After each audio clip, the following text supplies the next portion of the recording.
for Odegaard, urged to shoot, and does! Rodgers, Ollie Watkins!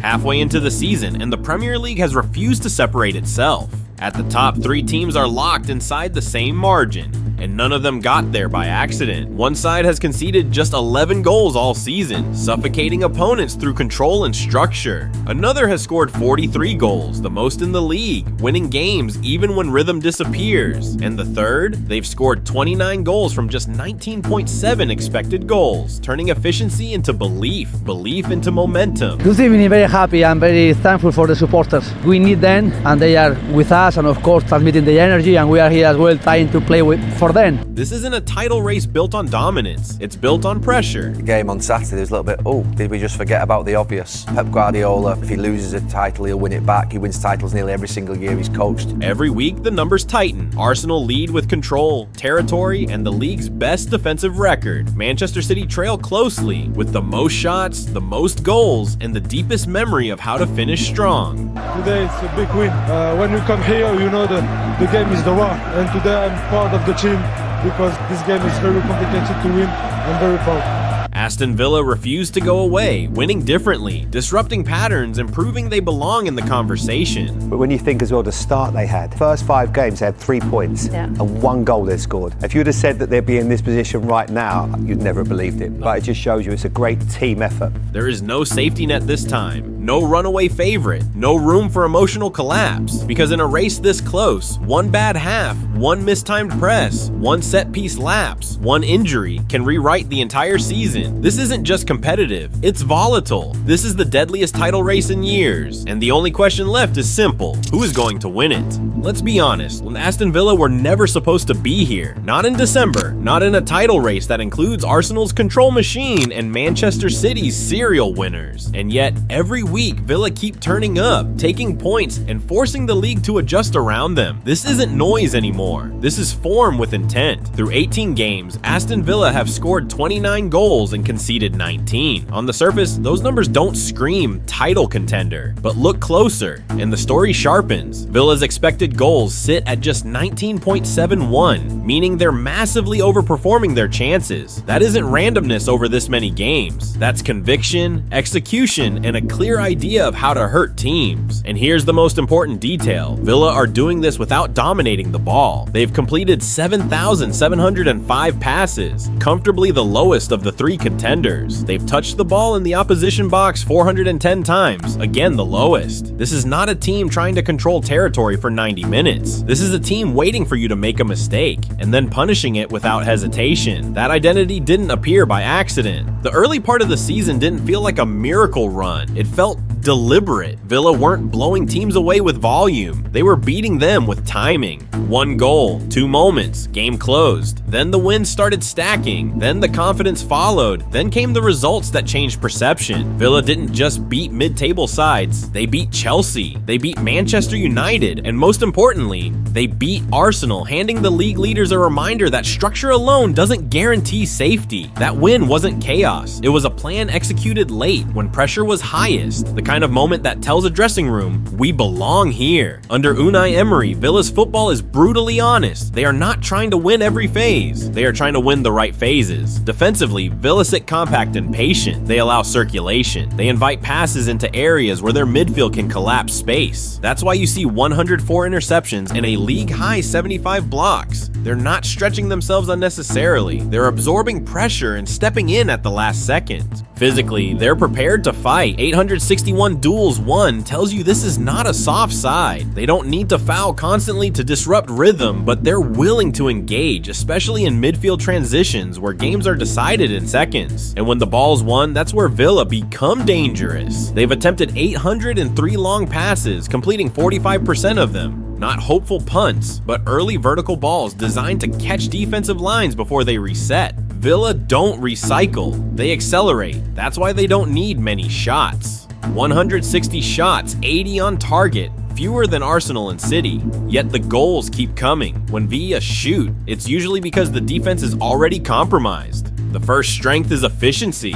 Villa score goals that feel inevitable once momentum swings. They don't waste transitions. They don't hesitate in the box. That overperformance in XG, it's a reflection of shot quality, not luck. Second, game state intelligence. Villa are comfortable without the ball. They don't panic if they're pinned back for spells. That emotional discipline is rare for a team still learning life near the top. Third, set piece threat. Villa have scored from 8 free kicks, converting 2 directly. Add corners in second phases, and suddenly tight games tilt their way without open play dominance. And finally, belief. You can't quantify this fully, but winning streaks change how teams behave. Villa play like they expect something to happen for them late. That's dangerous. Now, reality. Villa's biggest weakness is margin, not tactical margin, but a squad margin. Over a 38-game season, injuries matter. Fatigue matters, and Villa do not have the same depth to rotate without altering their identity. Then there's possession burden. Against teams that sit deep and refuse transitions, Villa are forced into slower build-up. Their crossing efficiency sits at 17%, and when games demand sustained creativity, they don't always have multiple solutions. The high line is another risk. It's brave and it works, until it doesn't. Against elite finishers, one mistimed step becomes a one-on-one. That's not hypothetical, that's the tax of playing aggressive football without endless recovery pace. Discipline also lurks as a concern. 185 fouls, 28 yellow cards, and 1 red already. In tight races, suspensions can swing weeks. Villa are not pretending to be something they're not. They are disruptors. They are opportunists. They are the team that turns structure into stress. For Villa to stay in this race, they don't need perfection. They need continuity, of fitness, of belief, of execution in big moments. They need matches to stay close. They need opponents to overreach. And right now, the league keeps giving them those moments. Villa may not control the Premier League, but they are shaping it. And that alone makes them impossible to ignore. Next, we move to the opposite end of the spectrum, a team that doesn't rely on momentum, because they've already been here before. If Aston Villa represent disruption, then Manchester City represents something far more unsettling for the rest of the league. Familiarity. City don't need momentum. They don't need narrative fuel. They don't even need to look dominant to keep winning. After 18 games, City have banged in 43 goals, more than anyone else in this race, and let in 17. On paper, that defensive number looks higher than Arsenal's. On the pitch, it tells a different story. City are happy to accept controlled risk if it means maintaining long-term superiority, and that's the key difference in this title race. City aren't trying to be perfect in December, they're trying to be alive in April. This version of City is quieter than what we've seen before, and that's deliberate. They're completing 10,155 passes, comfortably the highest total among the contenders. But this isn't sterile possession for the sake of it, it's layered. City move the ball to pull opponents out of shape, then pause. Then accelerate, then pause again. Their 594 touches in the opposition box tell you they still live in dangerous areas, but they're not flooding forward recklessly. Instead, they circulate until defensive lines get tired of defending angles. This is Guardiola football stripped of romance and refined into something ruthlessly economic. They've taken 198 shots with 99 on target. Not wild volume, managed volume. City don't chase shots, they manufacture them. When the ball enters the final third, it's usually because the opponent's already lost their structure. City's greatest weapon in a title race isn't talent, it's adaptability. When opponents press high, City drop an extra midfielder and bait the first line. When teams sit deep, City overload half spaces and force defenders into choices they don't want to make. When matches get physical, City slow everything down and turn fouls into rest periods. That's why their dribbling numbers matter. 372 completed dribbles at 51% success isn't about flair, it's about breaking pressure without losing the ball. City's dribblers don't dribble for highlights, they dribble to reset the phase and start again. Defensively, City stay proactive. 134 interceptions, the highest of the 3, shows how often they're reading passes before danger even develops. Their 50 blocks and 456 clearances suggest something else too. City are more willing this season to defend moments rather than dominate every single inch of the pitch. That's not regression, that's maturity. So why are City still the most dangerous team here? First, they win without momentum. City don't need long spells of dominance within matches. They can win games where they're slightly off, slightly late, slightly uncomfortable. That's the most valuable trait in a tight title race.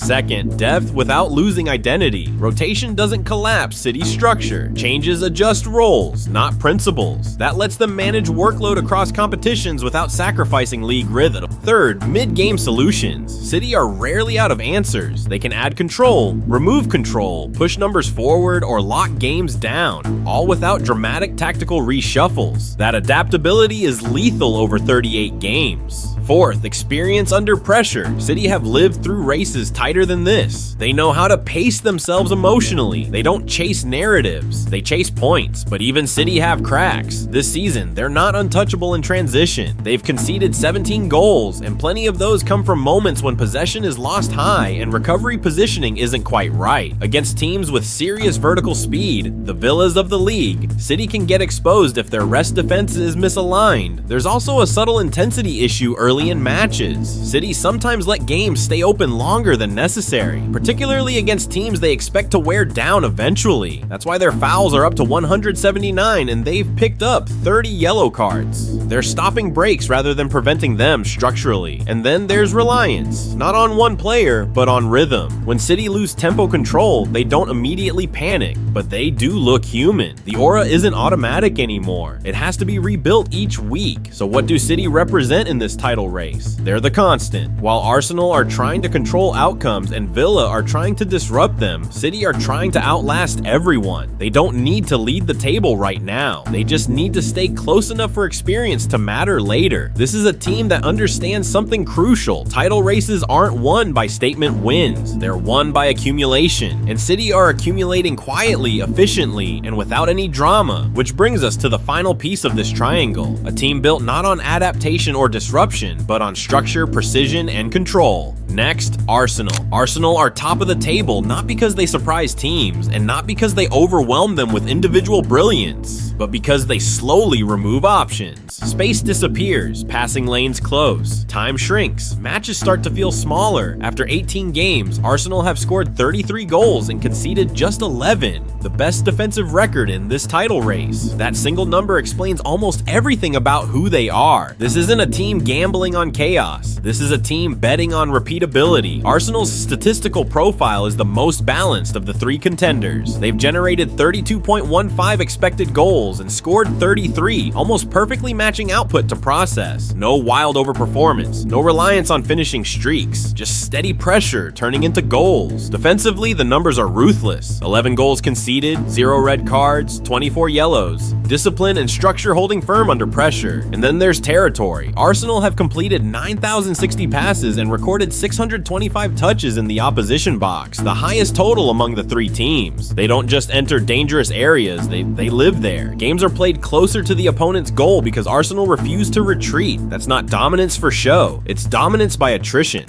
Under Mikel Arteta, Arsenal's football is built on one principle: control the next action. When Arsenal have the ball, they position themselves to win it back immediately if they lose it. That's why their defensive numbers don't rely on desperate last-ditch tackles. 125 interceptions, 44 blocks, and a massive 407 clearances show a team that anticipates danger rather than reacting late. Their possession isn't static either. Arsenal circulate the ball to move defensive blocks around, then commit numbers at exactly the right moment. They've taken 180 shots with 90 on target, and crucially, many of those come after extended pressure sequences rather than broken play or transitions. Set pieces are a direct extension of this control. 107 corners, 3 penalties scored, and 6 goals from free kicks show how Arsenal turned territory into points even when open play stalls. This is how Arsenal kill games, not with speed, but with suffocation. So why does Arsenal's structure travel so well? First, defensive spacing. Arsenal's backline and midfield move as a single unit. Gaps rarely appear between the lines. That's why opponents struggle to generate clean chances even when Arsenal temporarily lose possession. Second, sustained pressure. Those 625 touches in the opposition box aren't just about creating chances, they're about fatigue. Arsenal wear teams down. By the final 20 minutes, defenders are reacting, not thinking. Third, discipline under stress. 0 red cards across 18 games isn't luck, it's emotional control. In a title race this tight, staying at full strength every single week matters. Fourth, system clarity. Everyone knows their role. When Arsenal rotate, the structure holds. That consistency is why their numbers don't swing wildly from from week to week, but control comes with a price. The first risk is over-management. Arsenal can sometimes regulate games so tightly that they reduce their own attacking spontaneity. Possession stays safe, but moments become predictable. When opponents survive the initial pressure, Arsenal don't always have a second rhythm to switch into. Then there's the issue of chasing games. When Arsenal fall behind, the data hints at a limitation. Their buildup becomes wider, cross volume increases, but their crossing efficiency sits at just 23%, which means sustained pressure doesn't always translate into quick breakthroughs. There's also reliance on the system itself. Arsenal don't lean heavily on improvisation, they lean on patterns. That works brilliantly until opponents disrupt those patterns, which is exactly what teams like Aston Villa aim to do. And finally, the psychological layer. Arsenal are leading, but leading brings exposure. Every dropped point now carries weight. Every late goal conceded becomes louder. That pressure doesn't affect structure necessarily, but it can affect tempo and decision making. So what do Arsenal represent in this title race? They're the control variable. They set the baseline. They define the rhythm. They force others to respond. If the league stays orderly, Arsenal are in the strongest position to win it. Their defensive record, discipline, and territorial dominance are exactly what titles are built on. But if the race turns volatile, if games start breaking open, if emotions rise, if chaos becomes unavoidable, Arsenal will be tested in ways structure alone cannot solve. And that's what makes this race so compelling. 3 teams, 3 identities, 3 different paths to the same trophy. Now the league will decide which one survives the longest. This is the deadliest title race in years. Villa's title push isn't some fairy tale anymore. It's repeatable. Punish you in transition, survive your best spell, then finish the match stronger than you started it. And that last part, that matters in a title race, because late goals and second half control are how you nick points when everyone's legs are heavy. Their most recent win tells you everything. Away at Chelsea on December 27th, Emery makes a triple change around the hour mark, and suddenly Ollie Watkins comes on and bags 2 goals, with Morgan Rogers setting up the equalizer. That win also made it 11 straight victories in all competitions, matching a club record that stood for decades. Now let's talk about the people making it happen. If Villa's attack runs on fast breaks, Rogers is the one who turns those breaks into clean shots. 7 goals, 3 assists in 17 league matches. In that Chelsea comeback, he's the one who feeds the momentum shift. Assists for Watkins as soon as the substitution changes everything. Tactically, Rogers isn't just some winger running in straight lines. He's the connector. He can receive the ball between the lines, carry it into the space your midfield just vacated, and release Watkins before your defensive block can reset. That's why he's so dangerous against top teams. They push numbers forward, and Rogers lives in the space that creates. And when Rogers creates that space, it's usually for the man who's become Emery's secret weapon off the bench. Watkins' league numbers this season: 3 goals, 1 assist in 17 matches. Don't tell the whole story, because Villa's usage of him is tactical. They can change a match by introducing him exactly when opponents are tiring. The Chelsea game proves it. 2 second half goals as a substitute to win it. What does he give Emery? 3 things at once. Depth,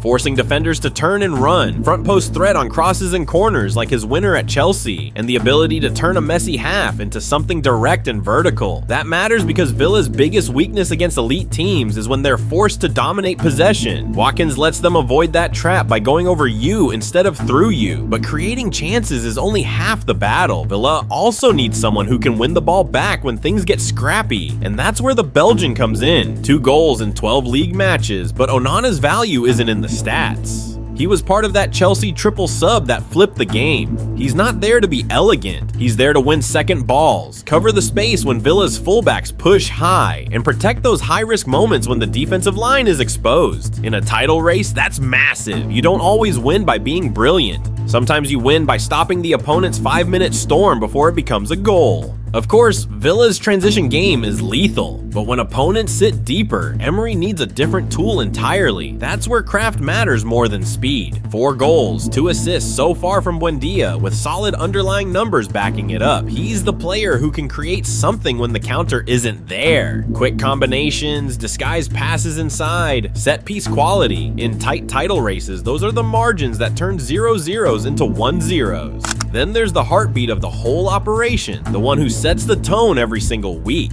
1 goal, 2 assists, and 17 league matches for McGinn, but his value is partly measurable and partly cultural. He's Emery's engine room enforcer. He presses the first pass, drags second balls back into Villa's control, and helps them survive the moments when they don't have possession. And behind all of it, the insurance policy. A title chase is never clean. There will be ugly wins. There will be games where you concede chances you shouldn't. Martinez is how Villa survived those moments. Even when Villa are second best for long stretches, like Chelsea's dominant first half, they stay alive long enough for Emery's changes to matter. What it means for the run-in. Villa can beat anyone on their day. The question is squad depth, but these profiles give them a pathway to keep stealing points even when they're not at full flow. City's title charges always look the same from a distance, but up close, Pep keeps changing the engine, and this season, City have a very specific formula. More output, 43 goals in 18 games, more chaos on the edges, because they now have creators who can beat you one-on-one and feed the main man. And unlike most teams, City can win 2 ways: dominate you for 90 minutes or survive a messy game and still land the killer punch late. Their win at Forest on December 27th is exactly that. City go there, get tested, then Cherki delivers a goal and an assist to win 2-1. But let's start with the obvious. This is still Haaland's league until somebody takes it off him. He leads the Golden Boot race with 19 league goals as of December 27th. But here's the thing, he doesn't just score, he bends defensive structures. Center backs drop earlier, midfielders track runners deeper, and suddenly City's creators have more space at the top of the box.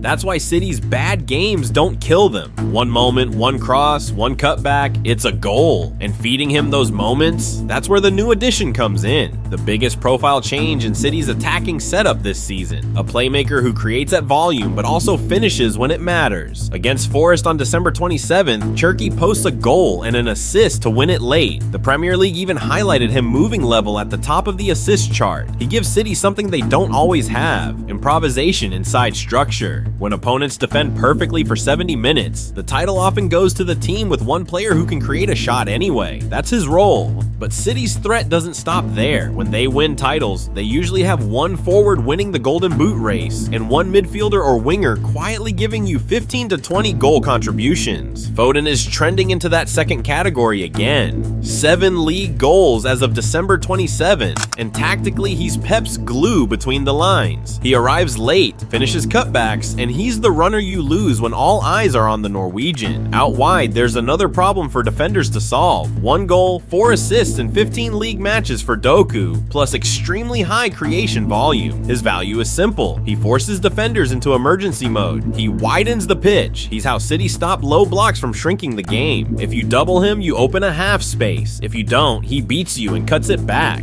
Then there's the young profile Pep's been trusting in big moments. 1 goal, 3 assists, and 16 league matches for O'Reilly might not jump off the page, but tactically he's one of those third-man runners. Not always the one making the pass, but the one arriving when the defense is watching the pass. That profile wins titles because it beats man marking and overloads. Behind all that attacking threat, City need athleticism without sacrificing control, and that's exactly what Nunes provides. 1 goal, 3 assists, and 15 league matches. When City lose the ball, he can sprint cover spaces that a slower midfielder can't. That reduces those one pass and you're in moments against them. And when rotation is needed, even the backup options contribute. 1 goal and 14 league matches for Gonzalez tells you he's there to keep the passing rhythm stable, so Rodri doesn't have to play every minute at 100%, which is exactly how City stay alive in April and May. But perhaps the biggest change this season came in goal. City replaced Ederson and brought in Donnarumma from PSG in September on a 5-year deal. He's already logging heavy league minutes, and in tight games, keepers decide titles with 1 save that preserves a 1-0, 1 claim that kills an opponent's momentum, 1 distribution choice that prevents second wave pressure. City didn't just buy a keeper, they bought control. Arsenal's case is brutally simple. They're the best defensive team in this race. 18 games, 11 goals conceded, the best of the 3, with strong control metrics and sustained pressure. The title pressure isn't can they play, it's can they survive the moments when the game gets messy? On December 27th against Brighton, Arsenal showed the title leader habit. They took the lead, controlled the first half, absorbed a late push, and won 2-1, moving back to 42 points from 18 games. And at the heart of that control, the conductor returning at exactly the right time. Odegaard scored his first goal of the season against Brighton on December 27th. His season's been disrupted by injury, but he's now re-entering exactly when the title race heats up. Arsenal's entire attack is built on timing and spacing, and he's the one who dictates rhythm. When he's sharp, Arsenal don't just keep the ball, they keep you pinned, moving side to side until the gap appears. But rhythm means nothing without threat, and that comes from the right side. 4 goals, 1 assist in 15 league matches for Saka might seem modest, but he doesn't just create goals, he creates fear. That changes how opponents defend Arsenal. On December 27th, he assisted Odegaard, and reports noted he generated 7 shots and 4 key passes in that match, ending a long home assist drought. He's Arsenal's improvisation inside a system. When opponents match Arsenal's structure, he's the one who can still win a duel and force the defense to collapse. Behind that attacking threat sits the man who decides whether Arsenal are calm or chaotic. 2 goals, 4 assists, and 17 league appearances for Rice. But it's not about the numbers. Against Brighton, Arsenal's second goal came from his corner that led to the own goal sequence. He does 2 title-winning jobs, kills counters by winning duels and reading second balls, and creates goals from dead balls. In tight races, set pieces are often the difference between 86 points and 90, and alongside him in midfield, the signing Arsenal made specifically for this race. The £51 million arrival from Real Sociedad back in July has already contributed 2 goals and 1 assist in 17 league matches. Zubimendi is the antidote to over-control becoming sterile. He speeds up Arsenal's circulation without losing security. The pass before the pass, the angle that breaks the press, the quick switch that turns pressure into a shot. But the real foundation of Arsenal's title challenge sits at the back, and it's not even close. Their defensive record is elite, and the pairing explains why. Saliba brings calm organization, Gabriel brings aggression and attacks the first contact, 1 goal and 2 assists in 11 league matches, and he just returned from injury for the Brighton match. Together they allow Arsenal to hold a higher line, compress the pitch, and keep opponents under sustained pressure. When injuries do hit though, Arsenal have flexibility. That's where Timber becomes crucial. He contributes in build-up and chance creation phases. The modern fullback-center-back hybrid who helps Arsenal keep their structure even when personnel changes. That reduces those emotional volatility moments because the system stays familiar. And if Arsenal's weakness is struggling to flip games when chasing, they've added the profile to fix it. 4 goals, 2 assists, and 15 league matches for easy, and tactically he's a break glass creator.